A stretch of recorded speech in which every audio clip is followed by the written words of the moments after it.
I'm James Harrison. I'm back from Wednesday's lesson. Today we're going to talk about tuning because somebody sent me a question or asked me about how I change a head and tune a snare drum. Now, for the sake of time, I've gone through a lot of the steps already, and usually I recommend doing this on a one surface, on your knee, on a drum throne or something like that. But because I'm sitting at a drum set here, when I'm doing that, what I do is I take a towel, or in this case, this is like a thin tablecloth. I fold it up and I set it on the stand, so that when I put my drum on the stand, I'm actually only hearing one head at a time, because this is touching the bottom head.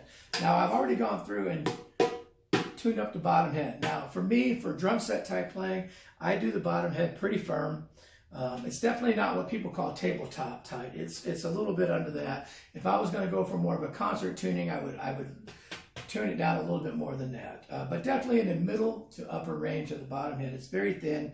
So anyway, go around, make sure your snares are centered, put a stick underneath there so you can hear one head at a time. I mean, not here with the buzzing going on. And I just go around and try to get those.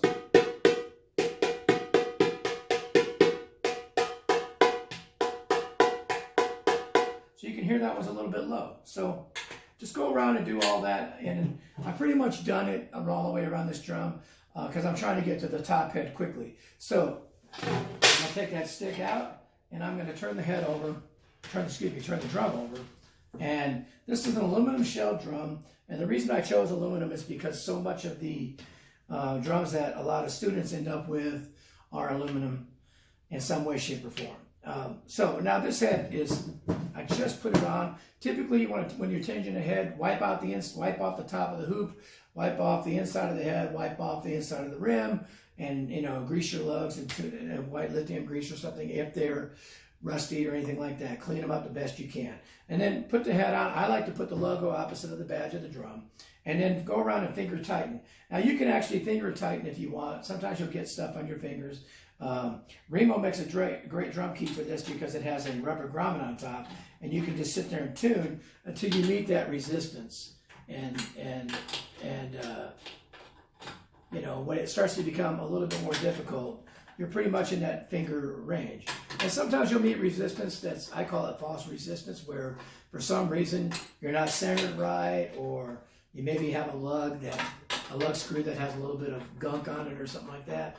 Then what happens is it gives you a false reading because you're meeting resistance, but it's obvious that the lug screw is not touching the hoop. And that's what we mean by finger tight. You want to get it down to where it's touching the hoop, and you're going to try to get rid of all the resistance that you have.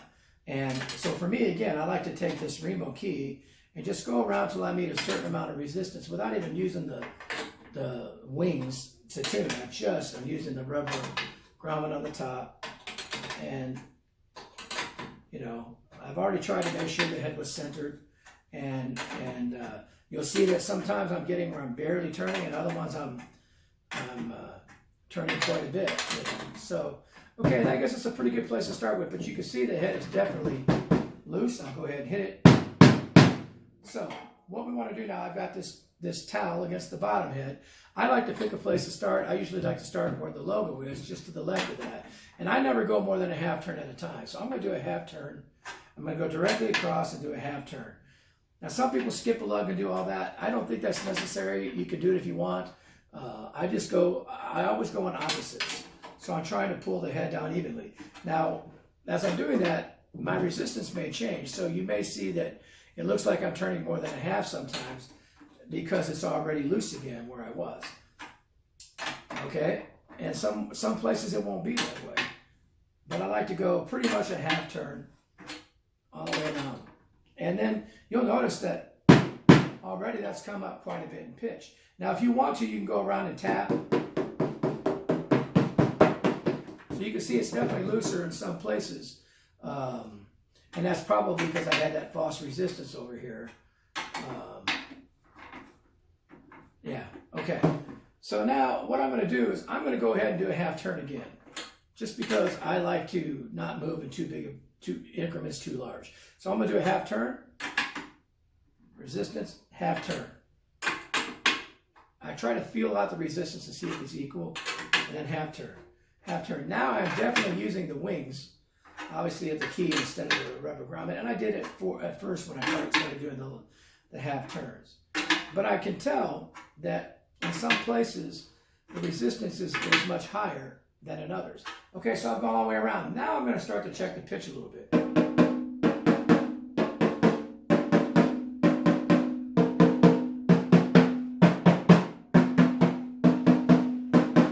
So you can hear an overtone in there. And one way you can check that sometimes is to touch your finger. I rest it on the rim, touch the finger to the center of their head. And so what I'm going to do, I'm going to start that point there, and I'm going to try to get the lugs tuned to that.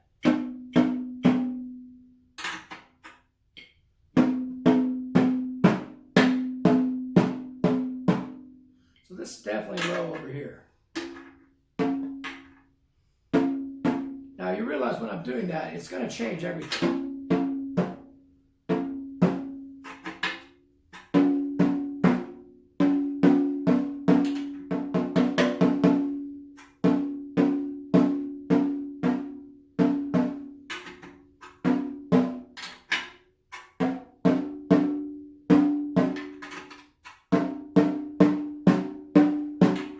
Trying to get where you can hear this.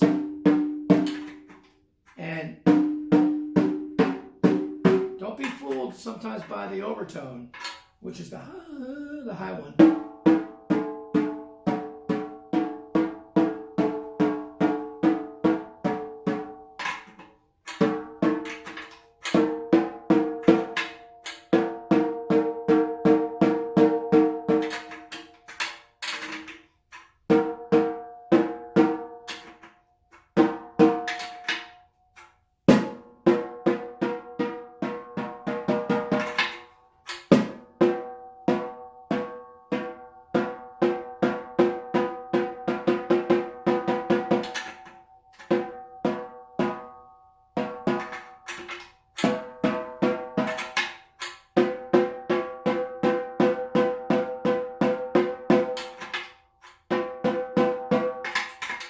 So I'm going around trying to get that to match. Now, that's pretty firm.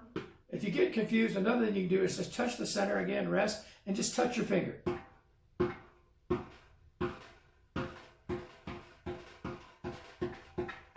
Because what that does is it takes away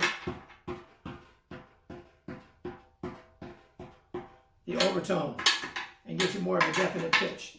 Now, this is relatively new, so you want to press on and seat it. And then I'm going to take that carpet, or excuse me, that tablecloth away. So now I'm just on the stand. So I tuned this up pretty good, knowing that it's probably going to stretch out a little bit, but I'm going to do it anyway. Press it a little bit. I'm going to touch that. No center, no snares. You hear the drop?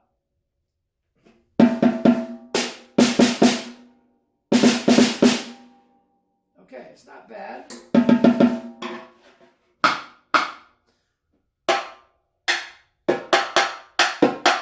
I like to check it in a lot of different ways personally.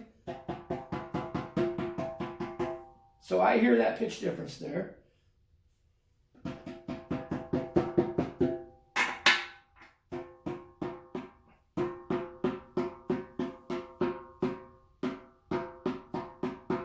This one's a little bit high now. I'm going to bring it down a little bit.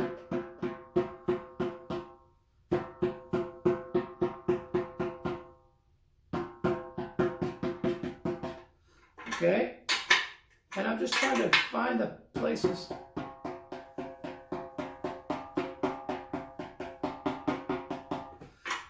I got to bring that back up again a little bit and try to get it to where I feel like it's in the ballpark. Now for young people, sometimes I recommend actually getting a ruler and putting it against the head up to the rim and measuring where it is. Sometimes as a quick check, I'll just go like this and touch my finger, and then put my other finger to where it touches the hoop and look at that space, and then just go around and see if that's pretty consistent all the way around. So I can tell right now that right here the hoop's a little bit higher. So I can check that pitch and hear some of that difference too. So that's another way you can check it. Okay, no muffling whatsoever.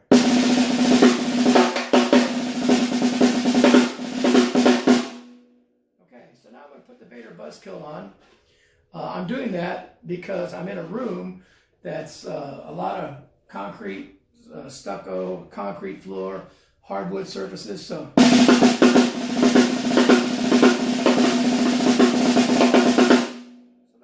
the way it is. It's a little bit low for what my liking is, but that might not be bad for a concert band situation.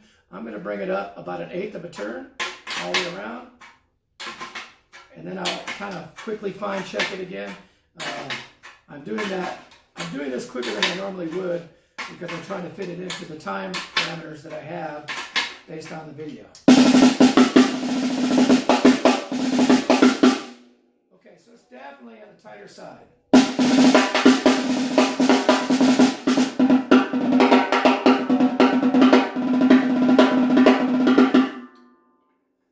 Now, I probably wouldn't use it this high. I would let it sit. It's definitely going to drop in pitch because it's new.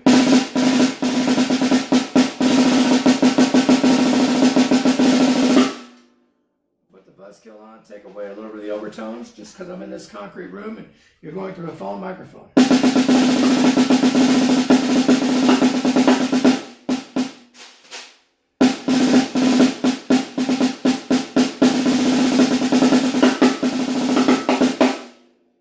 Tighter than I like. I'm going to bring it down again just a little bit, not a lot.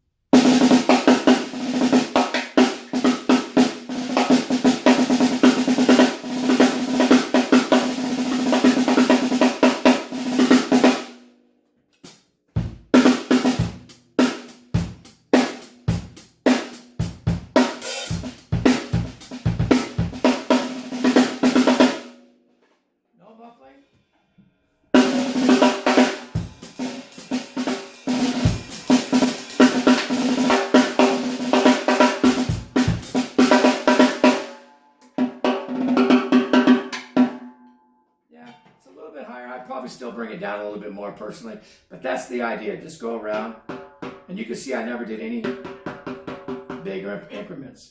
And I, like I said, I probably bring the whole thing down just a little bit, but there's kind of a quick check on a good way to do it. Give it a try. Thanks.